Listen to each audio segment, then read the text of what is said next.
What's up, everybody? Welcome to another Tutorial Tuesday, and today I'm going to show you how to do this cool stylized text in Illustrator. So let's go ahead and just jump right into it. I have the artboard set at 15 by 15. I usually always have it set by 15 by 15 unless I'm doing something different, but this is the text we're going to use. It's called Brighton Spring. I found it on dafont.com. I'll have a link to it down below. So you can check it out. Just beware, it is personal use only, so you cannot use it on like commercial projects and stuff like that, but still a cool font to have.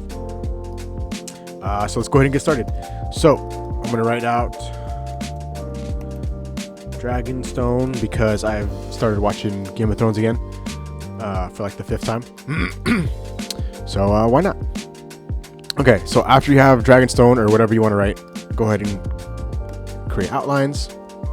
Gonna upsize it a little bit. Gonna shrink it down the width.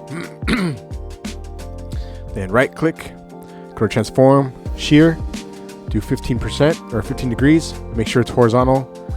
Click OK. First thing we're gonna do is we're gonna create a line. So get your line tool over here. Just go across the bottom. Hold shift while you do it so it's nice and straight. Make sure it's enough to cover the whole word from side to side. Right? We're going to do stroke of 5, hit enter. So, and you're going to make a copy of this. So hold down Alt or Option, click, and then hold shift while you do it so it's straight up, and then go about 3/4 of the way up. And then we're going to change the stroke on this one to 1. This color is great for what we want to do. It's actually the dark red up here, or this one right here in the RGB panel. Use that as a stroke color. We're going to make Dragonstone, the actual word, we're going to make it the bright red.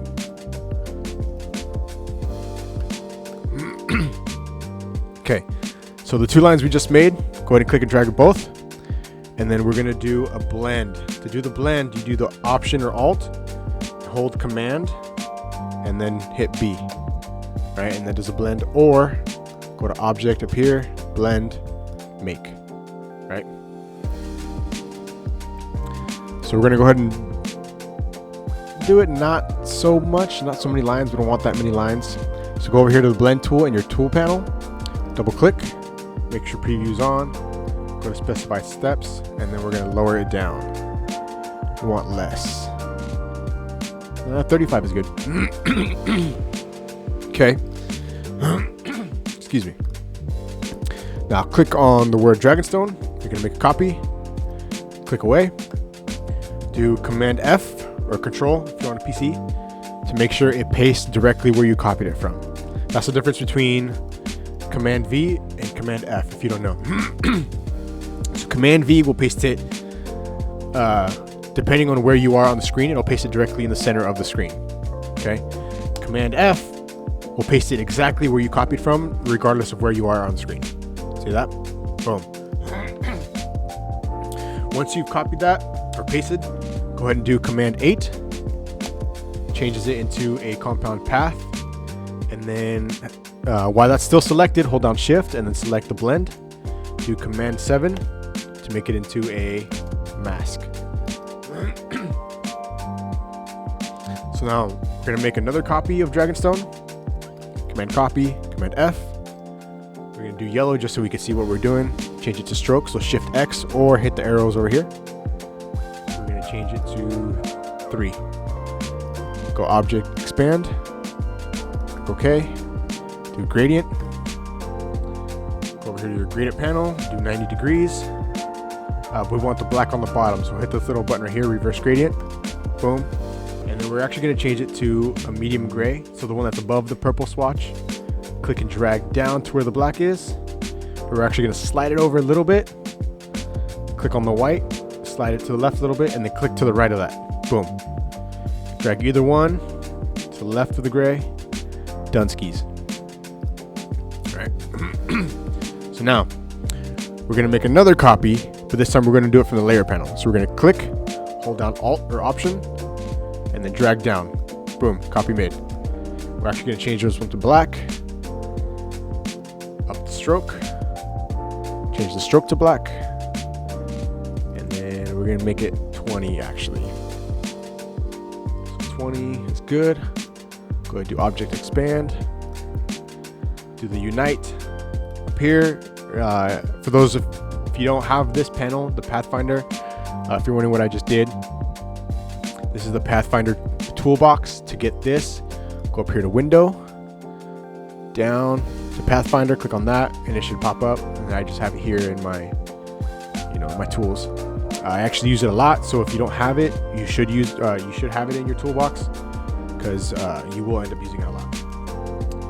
And then using the pen tool, we're just gonna make minor adjustments. I'm gonna close up some of these gaps right here.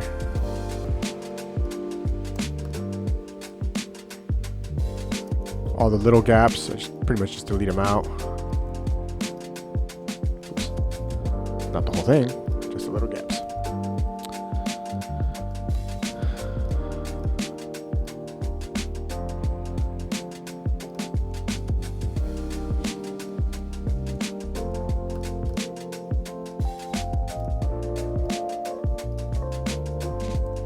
Okay, so now we're gonna make a copy of that black stroke again, and then we're gonna make another copy. So 2 copies. The very top one, go ahead and hide it so we don't mess with it, because we're gonna need that a little bit later. And then click either one of the 2 copies, and then we're just gonna hit down and right on the keyboard a few times. Right there is good. I'll do a little bit more. Right there. That looks good. Now the 2 bottom ones, go ahead and do the unite. And then to give it more of a 3D look, we're gonna go ahead and fix these corners right here.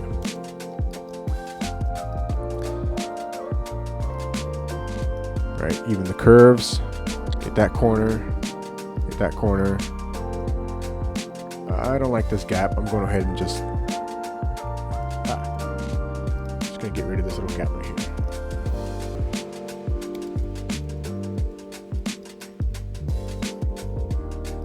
Get that little corner. Get that corner. Fix that curve. Make sure it's a straight curve. Get rid of this gap. And one last little curve right here. Fix that.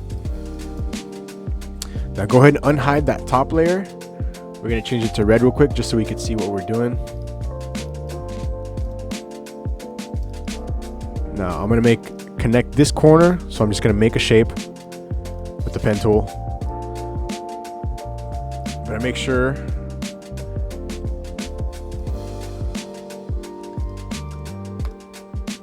I unite it with the bottom one, right? So you see that.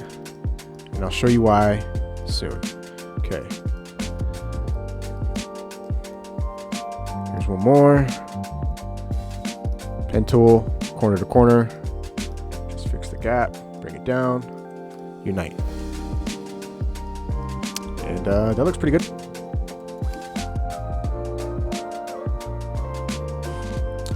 Okay, so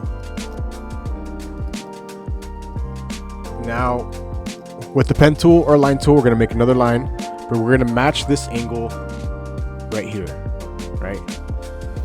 This angle that's right here, that little angle, we're gonna match that angle, right? Okay, so click on the corner, going all the way down, trying to keep that same angle, make a line.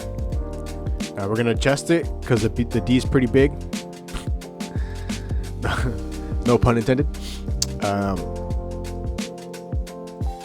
And then we're gonna make sure it's enough to cover that D, right? Trying to keep that same angle. We're gonna keep it the stroke of 1. We're actually gonna change this one to that same dark red, right? Then we're gonna make a copy. So hold Alt or Option, drag to the right, hold down Shift while you do it, so it's in line. Boom, right? Now while that one's selected, select the one on the left, and then doing the same thing. Alt or Option, Command or Control, and then B, right? Now we want way more than this, so we're gonna go ahead and double click that blend tool. Make sure preview's on, specify steps, and then bring it on up. You can hold down Shift while you do it, and it goes up by 10s. we're actually going to do 200. All right, good.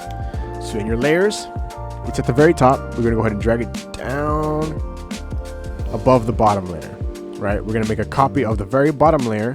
So click, hold down Option, drag above the blend, and then select both the blend and the one you just copied, and then Command 7 to make a layer mask. Now the red one, go ahead and unlock it. We're going to change it to black. Boom. Now going back in, we're going to do the silver stroke. We're going to make a copy of that, right? So hold down Alt or Option, click Alt, drag down. We're actually going to change this to black, and then we're going to hit down and right on the keyboard a little bit just to kind of get it off a couple times. Right there, that looks good. And then we're going to go to Effect, Blur, Gaussian Blur, and then that looks good, about 6 pixels. We'll just change it to 6 because that's bothering me. Boom. Perfect. And then we're actually going to select all of it. We're going to group it, go to Effect, Warp, and then Flag. Boom. And then 30% actually looks pretty good. It should be at 0, but we'll go ahead and do 30%. That looks good. Okay, enter. You could expand if you want. You don't have to. I mean, we're pretty much done. And then add a background. So just click right here on the rectangle tool. Just click anywhere. Put 15 by 15. Boom. Make sure it's black. Send it to the artboard. Send it all the way back. Boom. We're done. Look at that. That looks pretty dope. Dunskies. Pretty simple, pretty easy. Looks nice. Looks kind of old school. I think it kind of matches that Game of Thrones aesthetic a little bit. But I really enjoy this. I sometimes do use this type of style on like logos and t-shirts and stuff like that. Mostly t-shirts, but I hope this helps you out. You know, hope all these little lessons, you know, they kind of give you, you know, those exercises to help you out in the future. So again, you know, thanks for watching, you guys. I hope you guys like this. Please make sure to like and subscribe. I will be posting more tutorials as often as possible. All right. Thanks again. I'll see you guys later. Peace.